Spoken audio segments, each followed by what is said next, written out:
حضرت نوح علیہ السلام اللہ تعالیٰ کے جلیل القدر پیغمبر اور خطبہ الانبیاء کے لقب سے مشہور ہیں، کیونکہ اب نہایت فصیح و بلیغ انداز میں اپنی قوم کو توحید کی دعوت دیتے رہے۔ Spirits of the Quran stone, مجید میں awaken! اب کا ذکر Awaken بڑی and hear تفصیل our کے ساتھ call! آیا ہے، خصوصاً سورت نوح، سورت ہود، سورت المامنون، سورت الاعراف اور سورت القمر میں۔ حضرت نوح علیہ السلام اس زمانے میں مبعوث ہوئے جب لوگوں نے اللہ کی وحدانیت کو چھوڑ کر بت پرستی اختیار کر لی تھی۔ وہ نیک لوگوں کی قبروں پر یادگار کے طور پر مجسمے بناتے تھے، پھر آہستہ آہستہ انہی مجسموں کو معبود سمجھ کر پوجنے لگے۔ قرآن میں ان بتوں کے نام بھی آتے ہیں: ویدو، ساوا، اغوث، یوک اور نصر۔ سورت نوح 23۔ یہ وہ موڑ تھا جہاں انسانیت شرک کی اندھیری کھائی میں گر چکی تھی۔ حضرت نوح علیہ السلام نے تقریباً 950 سال تک اپنی قوم کو تبلیغ کی، جیسا کہ قرآن میں ہے: فلبوس فی ہم لفظاً لا 50 عاما، العنکبوت 14۔ اپنے دن میں بھی دعوت دی، رات میں بھی، کھلے عام بھی سمجھایا اور خفیہ طور پر بھی نصیحت کی۔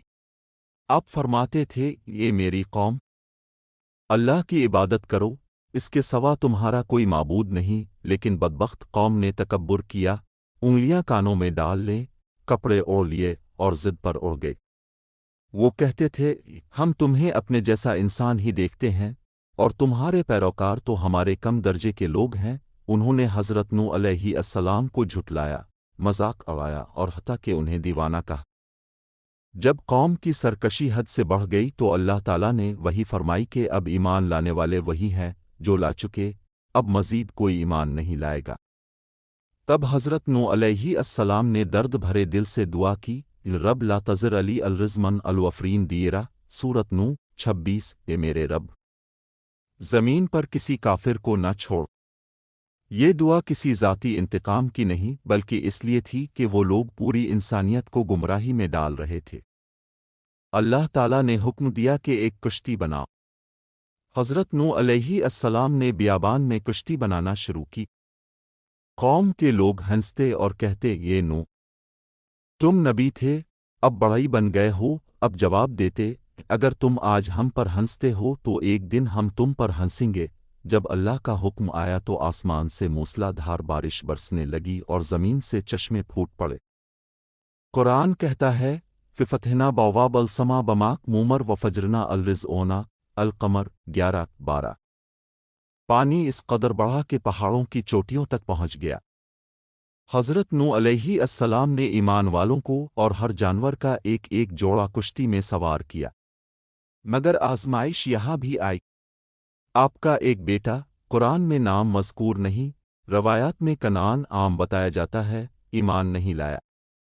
جب طوفان آیا تو حضرت نوح علیہ السلام نے شفقت پدری میں پکارا: اے میرے بیٹے، ہمارے ساتھ سوار ہو جا اور کافروں کے ساتھ نہ رہ۔ اس نے جواب دیا: میں کسی پہاڑ پر پناہ لے لوں گا جو مجھے پانی سے بچا لے گا۔ حضرت نوح علیہ السلام نے فرمایا: آج اللہ کے عذاب سے کوئی بچانے والا نہیں سوائے اس کے جس پر وہ رحم کرے۔ اتنے میں ایک موج درمیان میں حائل ہو گئی اور وہ غرق ہو گیا۔ سورت ہود 42-43۔ یہ منظر ایک باپ کے لیے انتہائی کربناک تھا، مگر یہ ثابت ہو گیا کہ نجات نسب سے نہیں بلکہ ایمان سے ہے۔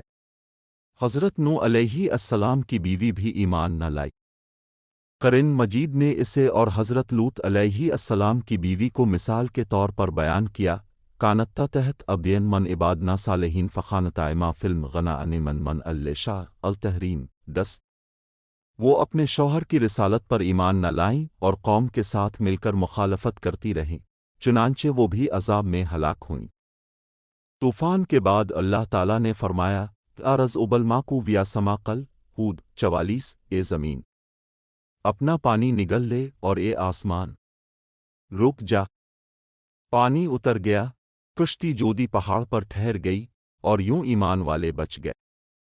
حضرت نوح علیہ السلام کو انسانیت کا ادم ثانی بھی کہا جاتا ہے، کیونکہ طوفان کے بعد زمین پر نسل انسانی انہی کے ایمان والے بیٹوں سام، حام، آفس سے پھیل۔ حضرت نوح علیہ السلام کو خطبہ الانبیاء اس لیے کہا جاتا ہے کہ اپنے نہایت حکمت، صبر اور درد مندی کے ساتھ مسلسل صدیوں تک واعظ و نصیحت کی۔ آپ کی گفتگو میں دلیل بھی تھی، شفقت بھی، اور آخرت کا خوف بھی۔ آپ نے فرمایا، میں تمہارے لیے ایک امانت دار رسول ہوں۔ اللہ سے ڈرو اور میری اطاعت کرو۔ الشعراء 107-108۔ یہ انداز خطابت اب کی عظمت کو ظاہر کرتا ہے۔ بعض اسلامی روایات میں نوح ثانین کا لفظ مجازہ ان ہستیوں کے لیے استعمال ہوا جو اپنی قوم کو بڑے فتنوں سے بچانے کی کوشش کرے، مگر اصل اور حقیقی نو وہی حضرت نوح علیہ السلام ہیں جن پر عظیم طوفان آیا۔ قرآن و سنت میں کسی اور نبی کو مستقل طور پر نوح ثانین قرار نہیں دیا گیا، البتہ تاریخ میں بعض بزرگوں کو ان کی اصلاحی جدوجہد کی وجہ سے شبہ یہ لقب دیا جاتا رہا۔ آخر کار بدبخت قوم کا انجام عبرتناک ہوا۔ وہ لوگ جو تکبر میں ڈوبے ہوئے تھے، پانی کی موجوں میں تنکوں کی طرح بہہ گئے۔ قرآن کہتا ہے، مما خطاتھم غرقوا فدخلوا نارا، نو 25 اپنے گناہوں کی وجہ سے وہ غرق کیے گئے اور پھر آگ میں داخل کیے گئے۔ دنیا میں بھی رسوائی اور آخرت میں بھی عذاب ان کا مقدر بنا۔ حضرت نوح علیہ السلام کا قصہ ہمیں یہ سبق دیتا ہے کہ دعوت حق میں صبر ضروری ہے۔ حق کا راستہ طویل اور آزمائشوں سے بھرا ہوتا ہے، مگر انجام کار کامیابی ایمان والوں ہی کے لیے ہے۔ نسب، خاندان اور ظاہری تعلق کچھ کام نہیں آتا جب تک ایمان اور اطاعت نہ ہو، اور یہ بھی کہ اللہ کی پکڑ جب آتی ہے تو کوئی طاقت بچا نہیں سکتی، مگر جو اللہ پر ایمان رکھے اور اس کے حکم کے آگے جھک جائے، اس کے لیے نجات کی کشتی ہمیشہ موجود ہوتی ہے۔